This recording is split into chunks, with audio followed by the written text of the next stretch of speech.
আপনারা শুনছেন কাব্যিক হরর টেলস নিবেদিত হেমেন্দ্র কুমার রায়ের লেখা বন্দি আত্মার কাহিনী। কণ্ঠে আছেন শোয়েব আহমদ, তমাল, দীপ্ত এবং রুথ। এমন আরও গল্প শুনতে সাবস্ক্রাইব করুন আমাদের চ্যানেলটি। ধন্যবাদ।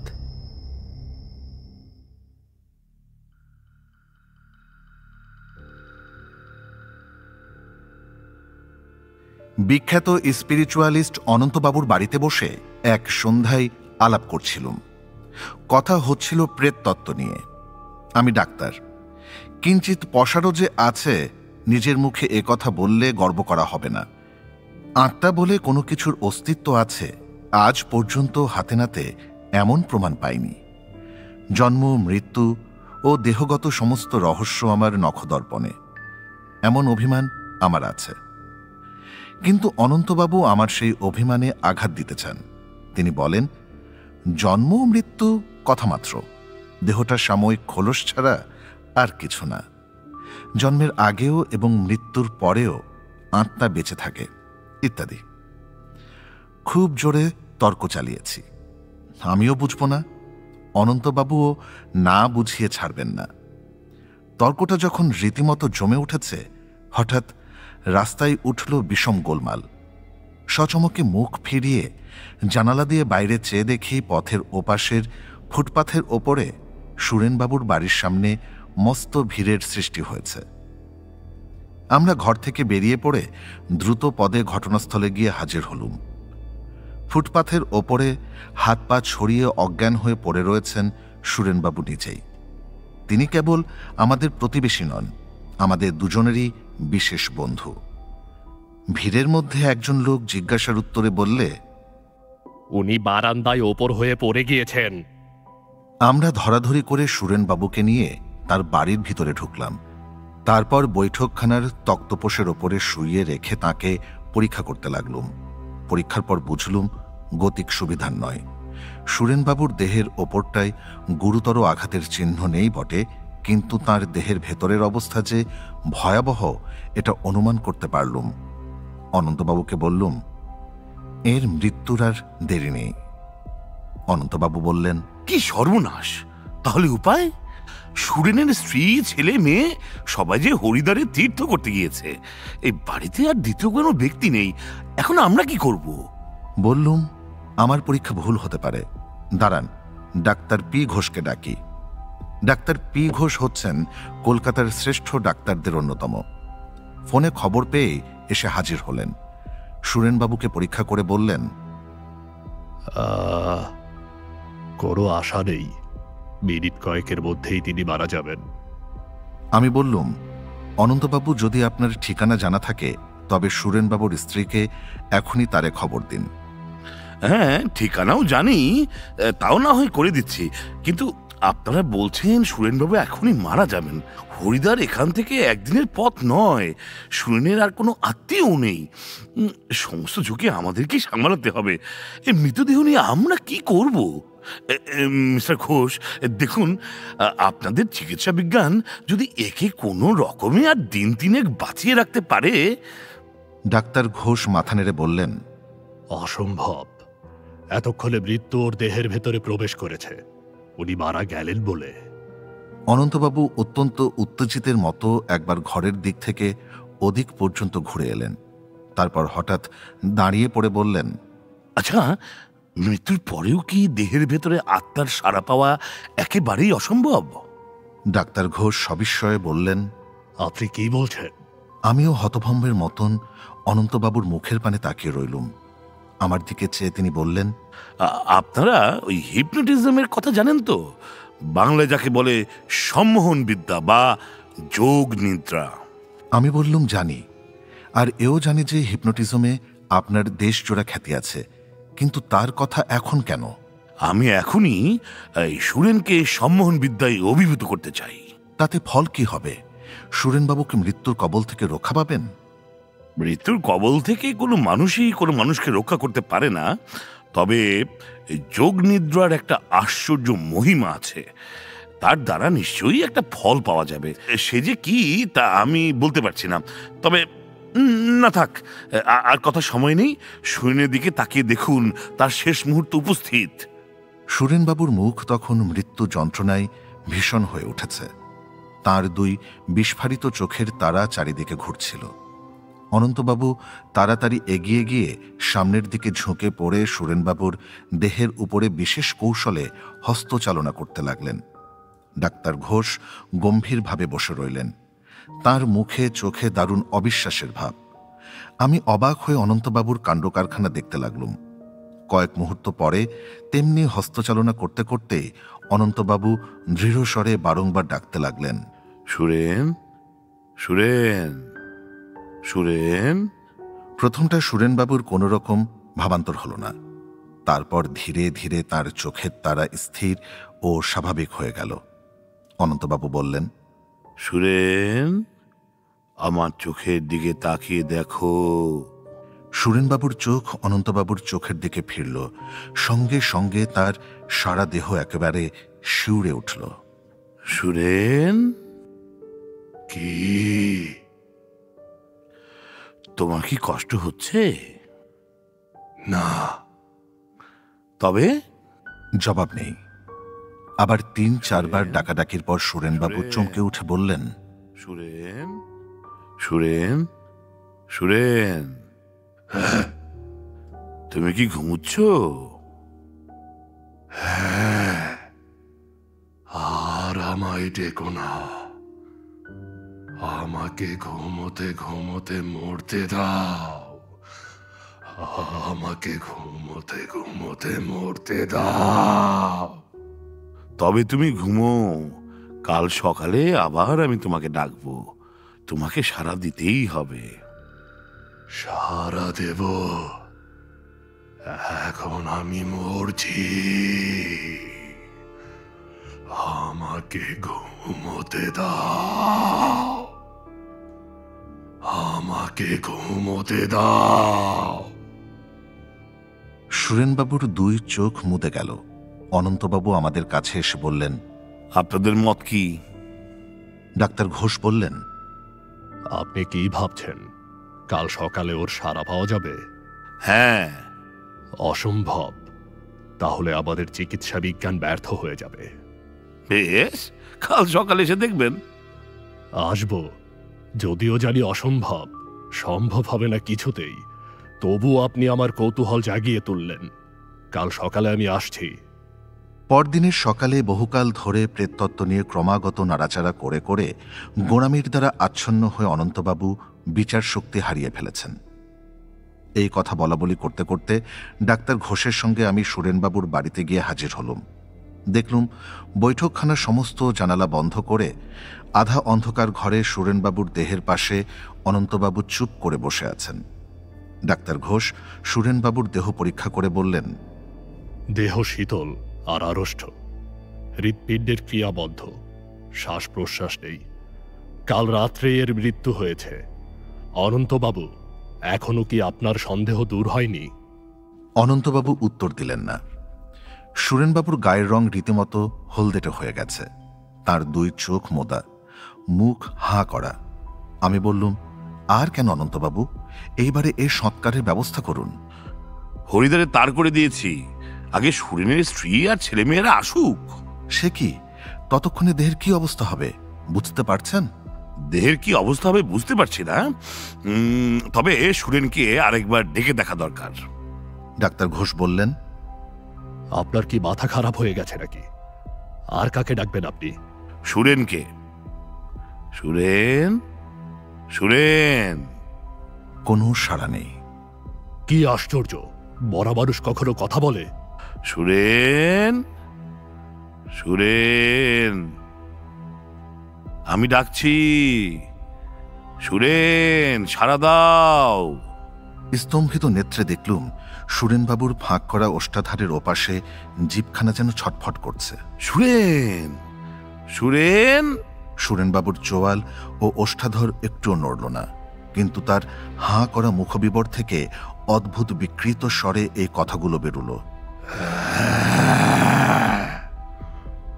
আবার কেন?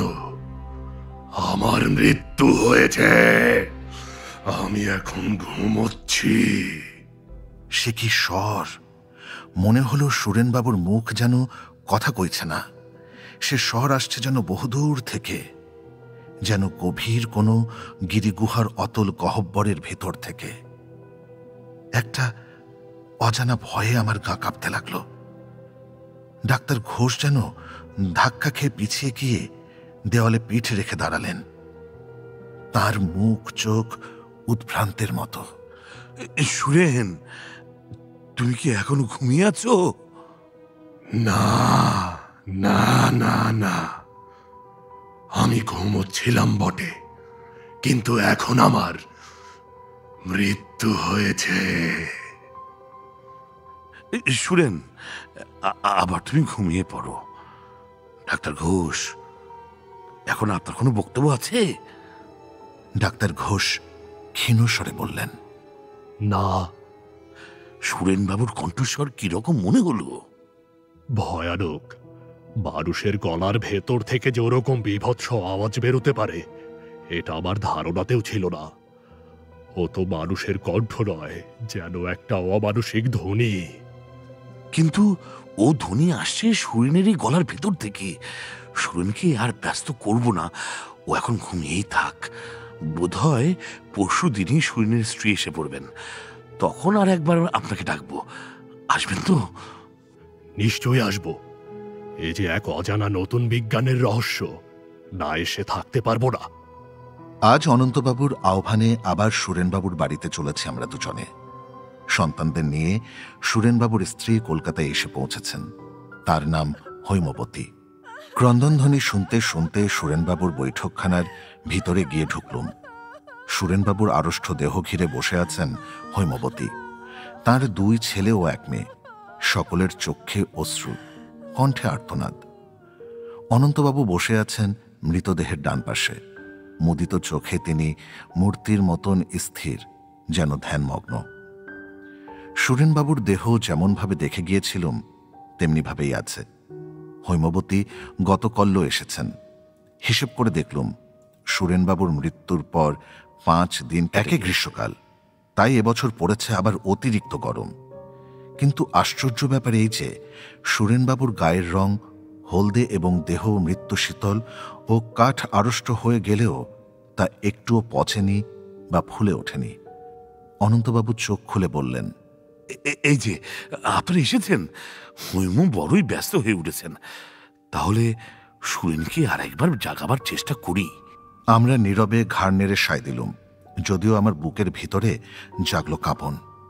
মৃতদেহের উপরে খানিকক্ষণ হস্তচালনা করে অনন্তবাবু ডাকলেন, সুরেন, সুরেন, সুরেন। প্রায় 10-12 বার নাম ধরে ডাকার পর মৃতদেহের আড়ষ্ট হাঁ করা মুখের ভিতরে জিভখানা হয়ে উঠল আবার সেই রকম ভয়াবহ রূপে চঞ্চল।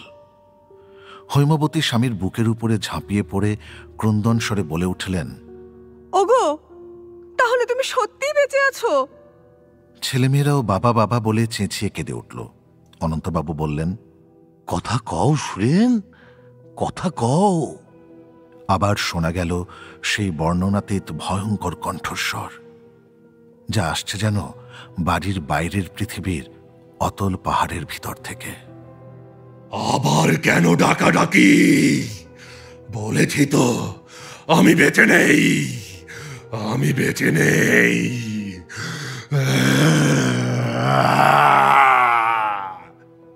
হৈমবতী বললেন, ওগো, এই তো তুমি বেঁচে আছো, এই তো তুমি কথা কইছো। একবার চোখ মেলে তাকিয়ে দেখো, আমরা সবাই এসেছি। অনন্তবাবু বললেন, হৈমু, স্থির হও, শান্ত হও। সুরেন এখন আমি ছাড়া আর কারোর কথা জবাব দেবে না। সুরেন, হৈমু তোমাকে ডাকছে। মৃতদেহ বললে, ডেকে লাভ নেই, আমার মৃত্যু হয়েছে, আমার মৃত্যু হয়েছে। তোমার যদি মৃত্যু হয়ে থাকে তবে কথা কইছো কেমন করে? তোমার যদি মৃত্যু হয়ে থাকে তবে কথা কইছো কেমন করে? আমি এখন আমার মৃতদেহের ভেতরে বন্দী হয়ে আছি। বন্দি? কেন? তুমি যেতে দিচ্ছ না বলে। অনন্তবাবু এতক্ষণ সমানে হস্তচালনা করছিলেন। এই ব্যাপারে তিনি যে তার সমস্ত ইচ্ছা শক্তিকে প্রবলভাবে নিযুক্ত করেছেন সেটা বোঝা যায় তার চেহারা দেখে। তার কপালের উপরে শিরাগুলো এবং কণ্ঠের ওপরে মাংসপেশিগুলো দ্বিগুণ ফুলে এবং মুখের রং রাঙা টকটকে হয়ে উঠেছে। হঠাৎ তিনি হস্তচালনা বন্ধ করে খানিকক্ষণ নীরবে অত্যন্ত হাঁপাতে লাগলেন। তারপর ফিরে বললেন, হৈম, আর কেন?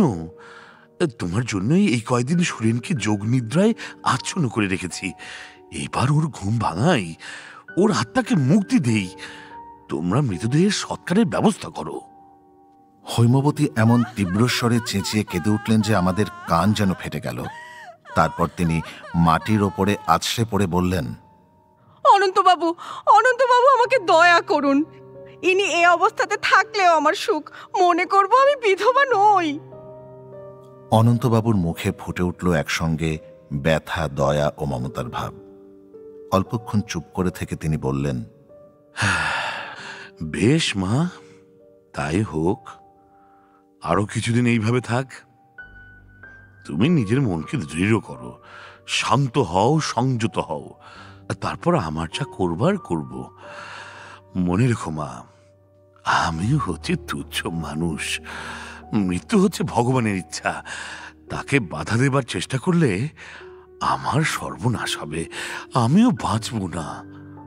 অনন্তবাবু উঠে দাঁড়ালেন। এতক্ষণ আমরা ছিলাম দুঃস্বপ্নে অভিভূতের মতো অসাড় হয়ে। অনন্তবাবু উঠে দাঁড়াতেই সাড় হলো আমাদের। ডাক্তার ঘোষ বললেন, আমি আর সহ্য করতে পারছি না। আমার প্রাণ মন হাঁপিয়ে উঠেছে। আমি আর সহ্য করতে পারছি না। আমিও বললুম, আমারও। এখন বাইরে বেরোতে পারলেই বাঁচি। অনন্তবাবু হাঁপাতে হাঁপাতে বললেন, আমারও ওই ইচ্ছে। চলুন আমরা বাড়ি যাই। তারপর কেটে গেছে 2 মাস। সুরেনবাবুর দেহ এখনো পড়ে আছে বৈঠকখানার তক্তপোষে। তাতে এখনো পচন ধরেনি। ইতিমধ্যে অদ্ভুত খবর শুনে দলে দলে বাইরের লোক এবং খবরের কাগজের সংবাদদাতারা সুরেনবাবুর বাড়িতে আনাগোনা শুরু করে দিয়েছিল। অনন্তবাবু খাপ্পা হয়ে উঠেছিলেন। বাইরের লোকেরা আর ভিতরে ঢুকতে পায় না, কিন্তু খবরটা রটে গিয়েছিল দিকে দিকে। চারিদিকে বিষম উত্তেজনার সৃষ্টি হয়েছে।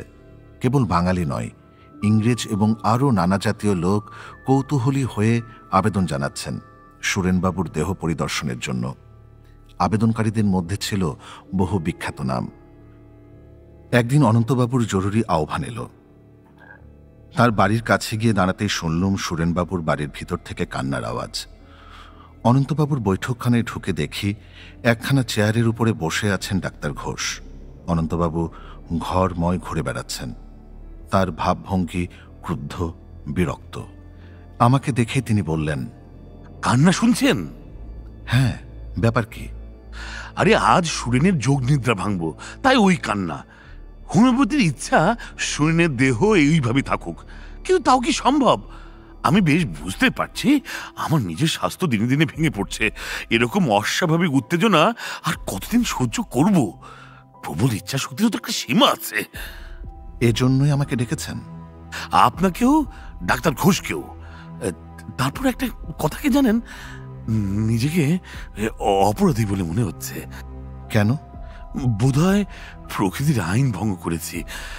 ভগবান এই সুরেনের আত্মাকে যে অদৃশ্য পথে নিয়ে যেতে চান, আমি হয়েছে তার বাধার মতো। এ এক মস্ত অপরাধ। এই জন্যই হয়তো আমাকে শাস্তি ভোগ করতে হবে। হয়তো একটা প্রাণহীন কুৎসিত দেহের কারাগারে বন্দী হয়ে সুরেনের আত্মাও অত্যন্ত কষ্ট ভোগ করছে। না না না, আর নয়। আমি দৃঢ় প্রতিজ্ঞা করছি, এ ব্যাপারে আজকেই জবনিকা ফেলে দেব। কারুর মিনতি, কারুর অশ্রু আর আমাকে বাধা দিতে পারবে না। গোড়া থেকে যখন সঙ্গে আছেন, এখন এখন শেষ দৃশ্যটা দেখুন। শেষ পর্যন্ত হৈমবতীকে সম্মতি দিতে হলো। অনন্তবাবু অনেক চেষ্টার পর তাকে বুঝিয়ে দিয়েছেন এই মৃতদেহের মধ্যে সুরেনবাবুর আত্মা বন্দী হয়ে আছে অভিশপ্তের মতো। দেহ থেকে বেরুতে না পারলে আত্মার গতি হবে না। অনন্তবাবু দেহের পাশে বসে হস্তচালনা করতে করতে ডাকলেন, সুরেন, সুরেন, সুরেন। আমরা রোমাঞ্চিত দেহে, বিস্ফারিত চক্ষে, রুদ্ধশ্বাসে দেহের দিকে তাকিয়ে রইলুম। 7-8 মিনিট কেটে গেল। দেহ নিঃসার, নিস্পন্দন। অনন্তবাবুর কপাল থেকে দরদর করে ঘাম ঝরতে লাগলো। সুরেন, সুরেন, জাগো, সাড়া দাও, আমি ডাকছি। সুরেন। আরো 7-8 মিনিট কাটল। অনন্তবাবু উদ্বিগ্ন কণ্ঠে বললেন, তবে আমি কি ব্যর্থ হব? সুরেনের আত্মা কি, সুরেনের আত্মা কি এখানে নেই? না, না, তা তো হতে পারে না। যোগ নিদ্রার প্রভাব না থাকলে দেহের অবস্থা হতো যে অন্যরকম। সুরেন, সুরেন, জাগো, তোমার যোগ নিদ্রা ভঙ্গ হোক। এইবার উন্মুক্ত দন্তকণ্টকিত মুখ বিবরের মধ্যে জ্যান্ত হয়ে ছটফট করতে লাগলো জিহ্বাখানা। সুরেন। উত্তরে শোনা গেল এক ভীষণ ও তীক্ষ্ণ আর্তধ্বনি। সে আর্তনাদ ভাষায় বর্ণনা করা যায় না। মানুষের কান কোনোদিন শোনেনি তেমন আর্তনাদ। ছেলেমেয়েরা ঘর ছেড়ে পালিয়ে গেল। হৈমবতী মূর্ছিত হয়ে পড়লেন। আমাদের অবস্থা শোচনীয়। সুরেন, শান্ত হও। ভাই, ভাই, শান্ত হও। শান্ত হব? তোমরা জানো না, তোমরা জানো না এই দেহের নরকে কি দুঃসহ যন্ত্রণা। নিশিদিন কাঁদছি আর ছটফট করছি। মৃত্যুর পরেও একই শাস্তি। আর কেন? আমাকে মুক্তি দাও, আমাকে মুক্তি দাও। আজকে স্বর আরো বিকট ও ভয়াল, এবং আসছে যেন আরো আরো আরো বেশি দূরে থেকে। অনন্তবাবু বললেন, তোমাকে মুক্তি দিলুম। সুরেন, ভেঙে যাক তোমার যোগ নিদ্রা। পর মুহূর্তে অদ্ভুত একটা শব্দ হলো। সঙ্গে সঙ্গে আচ্ছন্নের মতো দেখলুম তক্তপোষের উপরে পড়ে রয়েছে সুরেনবাবুর দেহের বদলে একটা নরকঙ্কাল। সবাই প্রাণপণে দৌড়ে বাইরে পালিয়ে এলুম।